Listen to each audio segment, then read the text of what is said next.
എല്ലാവർക്കും ദൈവത്തിൻ്റെ ശാന്തിയും സമാധാനവും ഉണ്ടാകട്ടെ. ആരോഗ്യഭീതിയുടെ പുതിയ ഒരു വീഡിയോയിലേക്ക് എല്ലാവർക്കും സ്വാഗതം. ഇന്ന് നമ്മളുള്ളത് മലപ്പുറം ജില്ലയിലെ പുത്തനത്താണിയിലെ പുതിയ ക്ലിനിക്കിലാണ്. Aswas acupuncture home. നമ്മുടെ കൂടെ ഉള്ളത് അക്യുപഞ്ചർ ചികിത്സക അക്യുപിആർ സുബൈദ മാമാണ്. എന്താണ് വിശേഷം? അൽഹംദുലില്ലാ, സുഖായിരിക്കും. ഈ അലർജിയുടെ പ്രയാസം പലപ്പോഴും ആളുകൾ പറയാറുണ്ട്. കുട്ടികൾക്ക്, പൊതുവെ കുട്ടികൾക്കാണ് വല്ലാതെ പ്രയാസം ഇങ്ങനെ പറയാറുള്ളത്. മുമ്പൊന്നും നമ്മളങ്ങനെ അല്ലെ വല്ലാത്ത അലർജി പ്രയാസങ്ങൾ അങ്ങനെ എല്ലാവർക്കും കണ്ടിട്ടില്ല അല്ലെ. ഇന്ന് പക്ഷെ അത് ധാരാളമായിട്ട് വ്യാപകമായിട്ട് കണ്ടുവരുന്നുണ്ട്. അപ്പൊ അക്യുപഞ്ചർ ചികിത്സയ്ക്ക് വരുന്നതിന് മുമ്പ് അലർജിന്റെ പ്രയാസം ഉണ്ടായിരുന്നു എന്ന് പറഞ്ഞു അല്ലെ. എന്താണ് അനുഭവം? 28 വർഷമായിട്ട് അലർജി ഉള്ള ആളായിരുന്നു ഞാൻ. അങ്ങനെ അക്യുപഞ്ചറിൽ വന്നതിന് ശേഷം നല്ല മാറ്റം കിട്ടി. ശ്വാസം മുട്ടലും ഉണ്ടായിരുന്നു. അലർജി കൂടി ശ്വാസം മുട്ടലായി. പിന്നെ ഒരു ഡസൻ അസുഖങ്ങൾ അതിനോടനുബന്ധിച്ചുള്ളത്. അലർജി എന്ന് പറയുമ്പോൾ ശ്വാസം മുട്ട് മാത്രമാണ്? അല്ല, പൊടി തട്ടിയാല്, പുക തട്ടിയാല്, അങ്ങനെ പിന്നെ കൂടുതൽ സ്ട്രെയിൻ ചെയ്താല്, യാത്ര ചെയ്താലും ഒക്കെ അലർജിയാണ്. നല്ല ബുദ്ധിമുട്ടായി. പിന്നെ കഴിഞ്ഞതിന് ശേഷം പിന്നെ ശ്വാസം മുട്ടലായി. അപ്പൊ അതായാലും ബുദ്ധിമുട്ട്. അങ്ങനെ കുറെ പ്രയാസങ്ങള് അതുകൊണ്ട് അനുഭവിച്ചിരിക്കണം. പിന്നെ കണ്ണിന്റെ പ്രശ്നം, പിന്നെ ചെവി കേൾവി കുറവുണ്ടേന്, അങ്ങനൊക്കെ ഒരുപാട് മുട്ടുവേദന, അങ്ങനെ ഒരുപാട് അസുഖം. അതുകൊണ്ട് അതിപ്പം മനസ്സിലായി നമുക്ക് ഈ ഓരോ രോഗങ്ങളും എന്തുകൊണ്ട് വന്നേ. അതിപ്പോ അക്യുപഞ്ചർ പഠിച്ചപ്പോ അത് മനസ്സിലായി. പൊതുവെ ശരിക്ക് നമുക്ക് അറിവാണ് ഇവിടെ ആരോഗ്യമായത്. ശരിയാ. യഥാർത്ഥത്തിൽ നമുക്കത് മനസ്സിലായിരുന്നില്ല മുമ്പ്. എന്തുകൊണ്ടാണ് അലർജി വരുന്നത്, അതിന്റെ കാരണങ്ങൾ എന്താണ്. പഴമക്കാരൊക്കെ, നമ്മുടെ വല്യപ്പ വല്യമ്മ, അവരൊക്കെ നോക്കുമ്പോ അവർക്ക് ഇങ്ങനത്തെ പ്രയാസങ്ങളൊന്നുമില്ല അല്ലെ. പണ്ട് എന്തെങ്കിലും അസുഖങ്ങൾ വരുമ്പോ, പനി, ചുമ, ജലദോഷങ്ങളൊക്കെ വരുമ്പോ തന്നെ ചുക്കാപ്പി പിടിച്ചിട്ടും അല്ലെങ്കിൽ കഞ്ഞിയൊക്കെ കുടിച്ചിട്ടും ആവി പിടിച്ചിട്ടും ഒക്കെ മാറ്റുന്ന ഒരു ശീലം ഉണ്ടായിരുന്നു. ഇന്ന് അങ്ങനെയൊന്നുമില്ല. ക്ഷമിക്കാനുള്ളൊരു സമയമൊന്നുമില്ല. വേഗം മരുന്ന് മേടിച്ച് കഴിക്കാം. ഇപ്പൊ ചെറിയ കുട്ടികൾ തന്നെ മുമ്പൊക്കെ സ്കൂളിൽ പോകുമ്പോ മൂക്കൊലിപ്പിച്ചു പോകുന്ന കുട്ടികളെ കണ്ടിരുന്നോ? അന്ന് ശരിയില്ല. ഇല്ല, അന്ന് പനി ശരിക്ക് വേസ്റ്റ് പോകുന്നുണ്ട്. അപ്പൊ നമ്മൾ നോക്കുമ്പോ ഇന്നത്തെ കുട്ടികൾക്ക് അതില്ല. നല്ല ഫ്രഷ് ആണ് അല്ലേ. പനി വന്നാലും എന്ത് ചെയ്യുന്നില്ല, വേസ്റ്റ് പോകുന്നില്ല. മരുന്ന് കഴിച്ചു. അപ്പൊ വേസ്റ്റ് അകത്താണ് പുറത്താണ്? ശരി, അകത്താണ് അല്ലെ. അപ്പൊ അത് പുറന്തള്ളാൻ വേണ്ടി പ്രതിരോധ ശേഷി വർദ്ധിക്കുമ്പോ അലർജി ഉണ്ടാവും. അപ്പൊ അത് നമുക്ക് അക്യുപഞ്ചറിൽ വന്നപ്പോ അതാണ് കാരണം എന്ന് മനസ്സിലായി. അപ്പൊ മരുന്ന് ഒഴിവാക്കി പ്രതിരോധം വർദ്ധിപ്പിച്ചുകൊണ്ടുള്ള അക്യുപഞ്ചർ ചികിത്സ ചെയ്തപ്പോഴാണ് മനസ്സിലായത്. വേസ്റ്റ് ഒക്കെ പുറത്തു പോയപ്പോ അലർജിയുടെ പ്രയാസം മാറി അല്ലെ. അലർജി കൊണ്ടുള്ള ബുദ്ധിമുട്ടുകൾ എത്ര വർഷമായിട്ട് അനുഭവിക്കുന്നുണ്ടാവും? 28 വർഷത്തോളം അനുഭവിച്ചിരുന്നു. 28 വർഷം. അതിന് എന്തൊക്കെ ചികിത്സകൾ സ്വീകരിച്ചിട്ടുണ്ടാവും?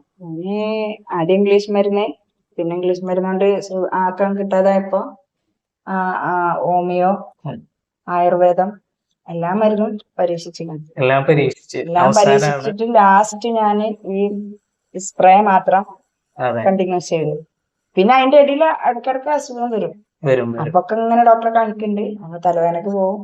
അത് സ്പ്രേ ചെയ്യുമ്പോൾ ആശ്വാസം കിട്ടും. പക്ഷെ ഇതിനോടനുബന്ധിച്ചുള്ള അസുഖങ്ങൾ എപ്പോഴെപ്പോഴും വരും. എപ്പോഴെപ്പോഴും ഡോക്ടറെ കാണിക്കും. 1 മാസത്തില് 3-4 പ്രാവശ്യം ഡോക്ടറെ കാണിച്ച് മരുന്ന് കഴിക്കും ഓരോ അസുഖത്തിന്. അങ്ങനെയാണ് അവസ്ഥ. അപ്പൊ ഒരു അസുഖത്തിന് മരുന്ന് കഴിക്കുമ്പോ വേറൊരു അസുഖം വരികയാണ്. അതാണ്, അങ്ങനെ ഉണ്ടാവും. അപ്പൊ മനസ്സിലായി, ഇപ്പോഴാണ് മനസ്സിലായത്. അപ്പോ ശരിക്ക് വലിയൊരു അനുഗ്രഹമായിട്ട് തോന്നുന്നുണ്ടോ? വലിയ അനുഗ്രഹം.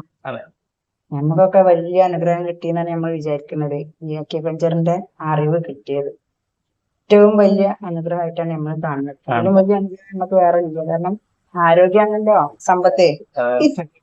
എന്തായിരുന്നു ആദ്യത്തെ അനുഭവം അക്യുപഞ്ചർ ട്രീറ്റ്മെന്റ്? ആദ്യത്തെ ട്രീറ്റ്മെന്റ് എന്ന് പറഞ്ഞാല് ഞാന് ആദ്യമായിട്ട് ഇത് നമുക്കതൊരു പുതിയ ചികിത്സയാണല്ലോ തോന്നണേ. സംഭവം പഴയ ചികിത്സ ആണെങ്കിലും ഞമ്മക്ക് അന്ന് പുതിയതായിട്ടാണ് തോന്നിയത്. അപ്പൊ ഇതില് ആശ്വാസം കിട്ടുന്നുണ്ടോ, ഇത് അസുഖപ്പെടുമോന്ന് നമ്മള് പരീക്ഷിക്കണല്ലോ ആദ്യം. അപ്പൊ ആദ്യമായിട്ട് ഞാന് ഷേഫ് സാറെ കാണാൻ പോയി. ഷേഫ് സാറ് ട്രീറ്റ്മെന്റ് എടുക്കൽ തുടങ്ങി. ഫസ്റ്റത്തെ ദിവസം തന്നെ എനിക്ക് നീഡിൽ ചെയ്തപ്പോ ഭയങ്കര എന്തോ ഒരു, എനിക്ക് പറയാൻ പറ്റുന്നില്ല, അങ്ങനത്തെ ഒരു അനുഭവം വന്നെ. അപ്പൊ എനിക്ക് മനസ്സിലായി ഇതിൽ എന്തോ ഒരു എനർജി ഉണ്ട് എന്നുള്ളത്. എനർജി ഫീൽ ചെയ്തിട്ടുണ്ടാവും. ആ എന്തോ അന്ന് എനർജി ഒന്നും വല്ലാതെ നമുക്കറിയില്ല, പറയണില്ല. അന്ന് എന്തോ ഒന്ന് ഉണ്ട് എന്ന് മനസ്സിലായി. അതെ. പിന്നെ അങ്ങനെ ഒരു അന്ന് ശ്വാസം മുട്ടലുണ്ട്. ശ്വാസം മുട്ടല് അലർജിനേക്കാളും കൂടുതൽ എന്ന പ്രയാസം ശ്വാസം മുട്ടലുകൊണ്ടാണ്. ആ ബുദ്ധിമുട്ടാണ് കൂടുതലുള്ളത്. അപ്പൊ അതും കുറഞ്ഞ് പിന്നെ ഒരുപാട് കാലായിട്ട് വിശപ്പ് എന്ന് പറഞ്ഞ സംഭവം വളരെ കുറവാണ്. പിന്നെ വിശപ്പൊക്കെ പെട്ടെന്ന് വന്ന് ഭക്ഷണമൊക്കെ പറ്റുന്നുണ്ട്. അപ്പോഴാണ് മരുന്ന് അന്ന് എന്താ അന്ന് ഒരു സ്പ്രേ ഉണ്ട്, കോഴിക്കോട് മിംസ് നിന്ന് തന്ന ഒരു സ്പ്രേ. അത് 13 വർഷമായിട്ട് ഉപയോഗിച്ചോണ്ടിരിക്കുക. അത് മാത്രമാണ് അന്നുള്ളത്. മരുന്ന് അല്ലെങ്കിലും എനിക്ക് പൊതുവെ മരുന്ന് കഴിക്കാൻ കുറച്ച് മടിയുള്ള ആളായിരുന്നു. അപ്പൊ അതുകൊണ്ട് പിന്നെ അപ്പൊ ആ മൂക്കിലടിക്കുന്ന ഒരു സ്പ്രേ ആണ്. ആ സ്പ്രേ ഒക്കെ പിന്നെ ഒഴിവാക്കി നോക്കി. പിന്നെ അങ്ങനെ ഇതിൽ തന്നെ അങ്ങനെയാണ്ട് പോയി സംഭവം. അങ്ങനെയാണ് പിന്നെ അലർജി, പിന്നെ ആ ശ്വാസം മുട്ടല് കുറഞ്ഞു. അങ്ങനെ അത് കുറെ ഒക്കെ ക്ലിയർ ആയി. പിന്നെ അലർജിന്റെ ഞാൻ ശ്രദ്ധിക്കാൻ തുടങ്ങി.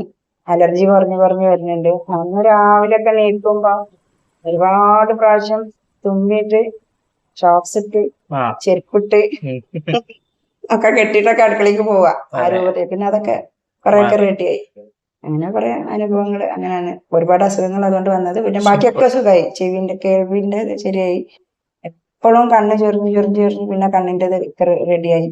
പിന്നെ മാറാത്ത തലവേദന എല്ലാം. ഈ അലർജികളുടെ എല്ലാ കാരണം ശരിക്ക് നിങ്ങളോട് പറയാനുള്ളത്, അറിവ് നിങ്ങൾക്ക് ആരോഗ്യം കൊണ്ടുതരും. അത് ശരിയായ അറിവ്. നമുക്കൊക്കെ അക്യുപഞ്ചർ പഠനത്തിന് ശേഷമാണ് എന്തുകൊണ്ടാണ് അലർജി വരുന്നത്, എന്തുകൊണ്ടാണ് ഇത്തരം പ്രയാസങ്ങൾ ഉണ്ടാകുന്നത്, അസുഖം എന്ന് പറഞ്ഞാൽ എന്താണ്, അതെങ്ങനെയാണ് ശരീരം സുഖപ്പെടുത്തുന്നത് എന്നൊക്കെ ഉള്ളത് മനസ്സിലായത്. അപ്പോൾ ശരീരത്തിലെ വേസ്റ്റുകൾ പുറന്തള്ളാനുള്ള ശ്രമങ്ങൾ നടത്തുന്നുണ്ട്. പക്ഷെ നമ്മൾ അതിനുള്ള അവസരം പലപ്പോഴും കൊടുക്കാറില്ല. അപ്പോ മരുന്നൊക്കെ ഒന്ന് ഒഴിവാക്കി കുറച്ചൊക്കെ ക്ഷമിച്ച് ശരീരത്തിന് അതിനുള്ളൊരു അവസരം നൽകുക. യാതൊരു ദോഷവും ചെയ്യാത്ത, പ്രതിരോധശേഷി കുറക്കാത്ത ചികിത്സകൾ സ്വീകരിച്ചിട്ട്, ഞാൻ സജസ്റ്റ് ചെയ്യുന്നത് അക്യുപഞ്ചർ ചികിത്സ നിങ്ങൾ ഉപയോഗപ്പെടുത്തുകയാണെങ്കിൽ പ്രതിരോധശേഷി വർദ്ധിക്കാനും ഈ രൂപത്തിലുള്ള അലർജി പ്രയാസങ്ങൾ മാറാനും വർഷങ്ങളായിട്ട് അനുഭവിച്ചു വരുന്ന രോഗങ്ങളുണ്ടല്ലോ അതിനൊക്കെ ഒരു അറുതി വരാനും മരുന്നൊക്കെ നിർത്തി പ്രകൃതിയോട് ഇണങ്ങി ജീവിക്കാൻ ഈ ചികിത്സ നിങ്ങൾക്ക് ഒരു വഴിയാകട്ടെ എന്ന് ആത്മാർത്ഥമായി പ്രാർത്ഥിക്കുന്നു. എല്ലാവർക്കും സർവ്വ ആരോഗ്യ സൗഖ്യവും മനസ്സമാധാനവും ഉണ്ടാകട്ടെ. പുത്തനത്താണിയിലെ നമ്മുടെ ഈ ആശ്വാസ് അക്യുപഞ്ചറിന് എല്ലാവിധ ആശംസകളും നേർന്നുകൊള്ളുന്നു. Thank you.